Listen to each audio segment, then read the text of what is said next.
think everyone can always, brush up on their technique. It is, what we do is takes a lot of research. If you really want to inhabit a role, it takes a lot of work and training, and I think it's incredibly important to constantly, no matter how successful you are, it's incredibly important. I don't know. Fuck, I haven't been to an acting class in a while. I should go. But it's fun to watch actors and understand the process. It can be really indulgent, but the reality is, if you really wanted to sing and move, it helps to understand the process that the actors go through as opposed to just the results of getting there, right? Directors want results. I need this scene to go from this to this. And actors want to work through the process of it. I feel this. All you really need them to do is ring the doorbell and say, here's your pizza. And the actor wants to come and tell you, I think I'm a pizza delivery guy because my parents are alcoholics. And you're like, yeah. And most, if you haven't directed, when you're an actor, you understand what they're trying to do is fill the moments, which is good and important. But also, we need the scene to be served. And that goes, all in the whole storytelling. So I did it at 15. And I was a pretty self-motivated kid and started taking acting classes. And the environment that I could do that here in the city was amazing. I was watching Second City on television, and so I went to Second City, so I was taking Second City classes. I was doing, and really probably the most important part of that was I was at the Jewish Community Center up on Eglinton, with Rose Dubin, who was there, and that's where I ended up getting a chance to play Mercutio in Romeo and Juliet, and that's where I got an agent. Another actor had an agent. They had come to see the play, and then this person who was actually an acting model agency didn't do so well at the modeling, but I could never figure that out. Anyway, so that's where I got my first agent. And so then with that, doing that, going there, studying at night, taking classes, was all like Uta Hagen, respect for acting, and taking drama in high school, and then going to the auditioning for the Performing Arts High School after North Toronto. So all of that was going on, taking Second City, going to the community center, getting an agent, and then, working. So I'm always trying to push myself in every area of the arts, whether it be acting, singing, or dancing. It's about whether it be perfecting the dance that you already know, or learning a new style of dance, whether it be trying to hit a note that you never thought you could hit, or play a character that is outside of your range, then that's something I want to continue to do and continue to grow. I think if you stop challenging yourself, then there's no more. You've stopped yourself, but there's no limit to the things that you're capable of. So I think I'm going to continue to challenge myself.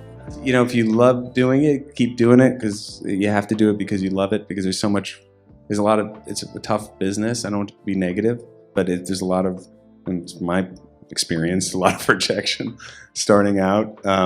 You just have to do it because you love doing it, and have perseverance, I would say. And I was talking to William Hurt once, who was, when I was a young actor, and he was doing a play that my dad was in, this play Hurly Burly, and I got to spend some time with him. I was in my early 20s, and I really was a fan of his. And he said that he knew so many young actors when he was starting out. I think he went to Juilliard that quit before because they didn't have the perseverance. They weren't able to stick with it. And I think that's you just have to give it as much of a shot, even when sometimes people might be telling you around you who don't understand the business to maybe think about something else. I never had a backup plan ever.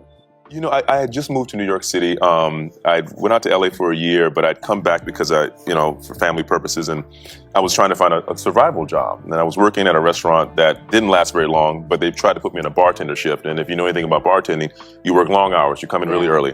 Long story short, I come in for a Law and Order audition. And the thing is that was kind of like one of the only jobs available in New York. It wasn't a lot of things shooting back then. Yeah. And out of a handful of shows, you kind of made your bones on the Law and Order circuit. Yeah. And I went in unprepared. I was up all night working. I came in, and instead of calling out the audition, I went in and just laid an egg. And I remember Lynn Kressel calling my agent at the time and said, and those words stuck with me. She said, "Yeah, I don't think Mike's ready for prime time."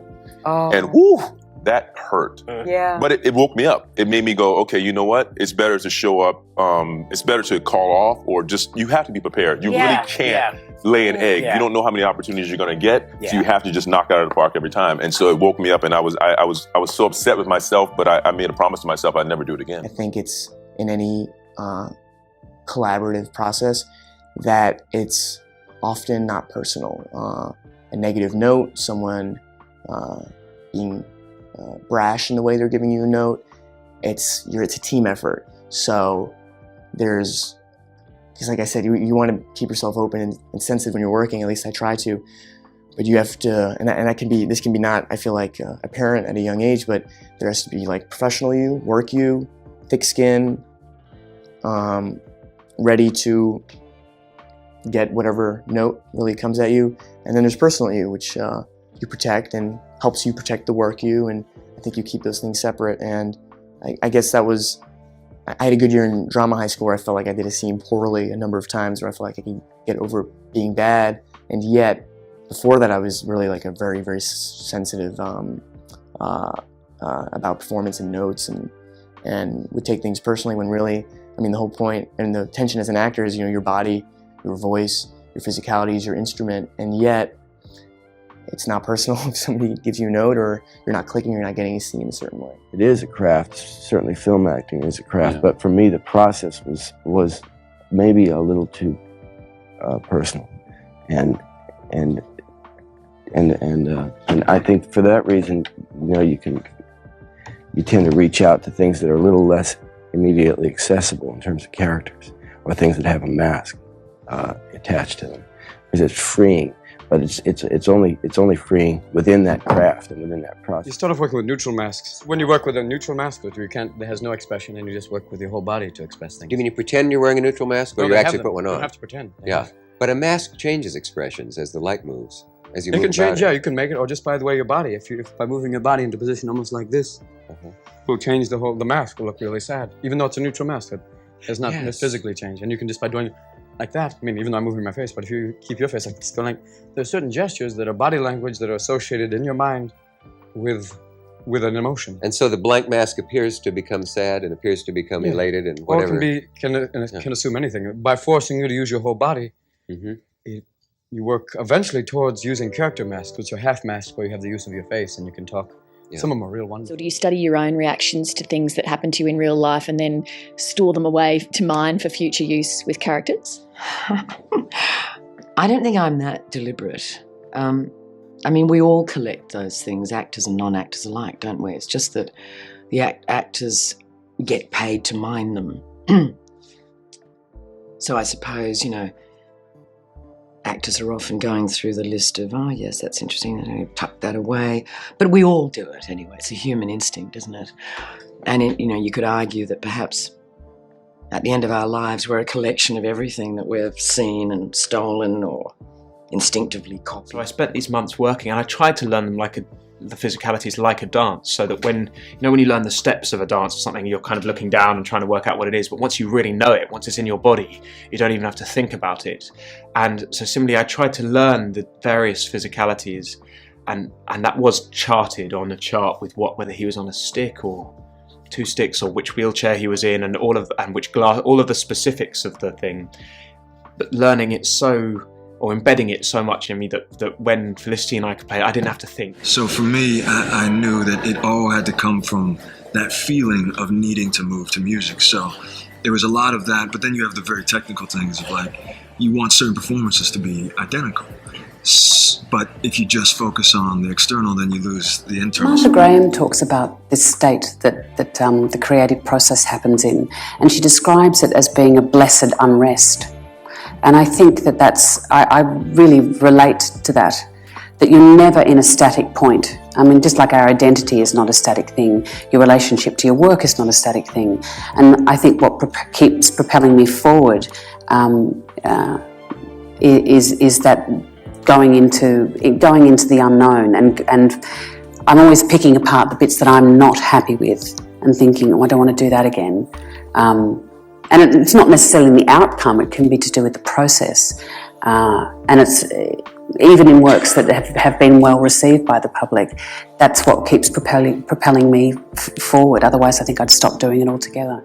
I think just doing something well is difficult. It's my lame answer to it, because I think, yeah, some parts I think are easier to get inside of than others, but ultimately doing it well on the day when you're there, it's very tricky. And you gotta, the amount of, that's why I say will, it really comes down to will, concentration, will, focus, all the work is before. And so just to do it well, but it was really decisions. It's just how to get away from what we were talking about earlier about the story that's so hot, and like, what is it? What makes him up? What drives him? What is, when he wakes up in the morning, what's he trying to do? Mm-hmm. Why is he there? That stuff was the difficult stuff, like to really think about that, because you have to fill all that in order to walk into this story and have people watch these very real people, so they're free to project their stuff onto them. I think in a world where we consider ourselves very open-minded until we're presented with a situation that doesn't fit into what our life is supposed to be like. And then you find a lot of open-minded people quickly shut down and their minds aren't as open. But I think when you see love happening and you see it in a light that it's bigger than you and it's about something good and it has trials and tribulations. We all need that in movie making. You can't make something sticky sweet from beginning to end. I think when something's really out of love and it just gets back to the basics of good storytelling. I just love talking about it. I love having conversations about it. I love letting them into what I'm thinking about. And while I'm doing all this, I think I really try to stay as flexible as possible, so that when I get on set, if this amazing constructed idea that I've spent months putting together, and then I do it in the set with the other actors and it's just not working, then there's flexibility to throw it all away and see what else is there. Because it's all inside anyway. So I think that for me it has been a process, and certainly working with Jerry has helped this a lot, of not thinking about reaching out for a character that lives out there, but it really is about, for me, the fun of it is thinking, what if I was born into these circumstances? What if I had been, born with this way of thinking, with these kinds of parents, lived this certain kind of life, was born into this kind of physicality? How would I respond in these situations? And you find that the things that you choose to do could be vastly different from what my personal upbringing has made me behave in the way that I behave. So yeah, it is very much an internal process, but one where it's bringing myself to the thing and seeing how that alchemy changes everything. It's the character. I mean, that's what I'm supposed to do. That's the art form. That's what actors do. They take on personas. And so that is the persona of this woman. Step out on a limb, no matter what's going on around you, that this sort of inner voice that says, this is what I want to do, this is what I want to be. I don't care if you don't believe it, I don't care if you want to see the show, I don't care what you, I'm going to take a risk, I'm going to try to throw that ball against the wall, see if it sticks. If it sticks, yep. If it doesn't, and if I fail, I'm going to throw it again. Then I'm going to throw it again. That was my opportunity to do that. I'm not one to give advice, heaven forfend, but I wish they would take their work and be grateful for their work a little more seriously. Partying is wonderful, but you are so lucky to be doing something that the rest of the world many people would love to be doing. Don't abuse it, appreciate it, and then go play and do what you want to do, but put your professionalism first. And sometimes they don't take it that seriously, or they'll show up on a set and not know their lines and stuff. That was what was such fun about doing this movie, because everybody was such fun and such nice people, but also very professional. The director was a hoot. She was such fun, but when all of a sudden she'd say, okay, now everybody would settle down and do the job. That makes a job fun. Then nobody's waiting for somebody else or, well, I wish they'd settle down. Yeah. We all were getting the job done, but having a marvelous time in the process.